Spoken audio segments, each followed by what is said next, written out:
Reaction's been really, really good. Really positive in terms of personalization. Seems to be a hot topic in a lot of the people we've spoken to. Really engaging in terms of how it can help improve performance, but also churn. That seems to be a big topic of concern for a lot of OTTs. So it's really, really exciting to be able to talk about things that we can do to help arrest some of those concerns around churn.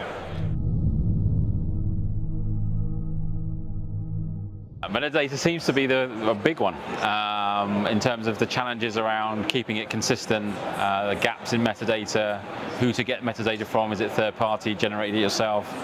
So really, again, interesting to hear how we can help them through some of our processes that can really help improve and enrich that metadata to answer some of those challenges. A lot of that's around sort of the models that we can apply over the top for natural language processing, which takes in things like description, pulls out keywords, pulls out some of the key phrases or categories, people that perhaps are missing from that data. And by doing that consistently across the board, we can really get to grips with some of those challenges. And from modeling perspectives, that's really key in terms of making sure that those models can perform at their optimum performance. It still amazes me how metadata seems to be that common thread that existed many years ago, still exists today, but also probably not a surprise in terms of how fractured the market can be in terms of different providers, different solutions. I think it's no surprise that that's still an issue.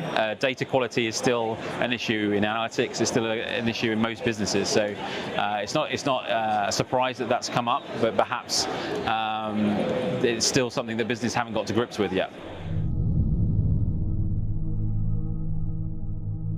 I think there's been a lot of skepticism around personalization in sports, in the sense of if you're looking at a one sport platform, do I really need personalization? That's often been the sort of kickback to personalization within the sports market. But I think people are realizing that even with a single sport, you need to make sure that you're still giving that experience, because if you're based on a certain team, or that really enhances that experience. So it doesn't mean that personalization doesn't have a place, and I think there's so much that can be found out from the data behind personalization that can really then add to the experience for a user. For example, you can connect those recommendations and personalizations from an API perspective into an email platform, for example, or push notifications, so that people are getting that communications that's relevant to them. It's maybe team specific or sport specific or content specific.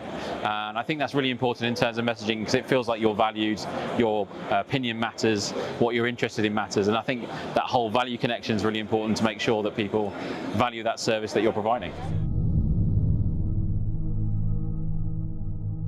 Of course, there's lots of personalization solutions out there. I think that what sets us apart is the managed service approach, in terms of it's not a black box solution.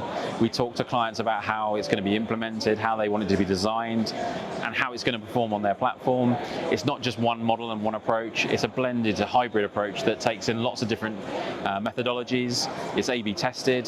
It's continually learning from the user interaction. And I think that whole managed service approach, how we work with clients, makes a big difference, because it's that way that we can help consult with clients and really give them that experience that they believe in and trust. And I think that's what sets us apart. Find out more at 24i.com.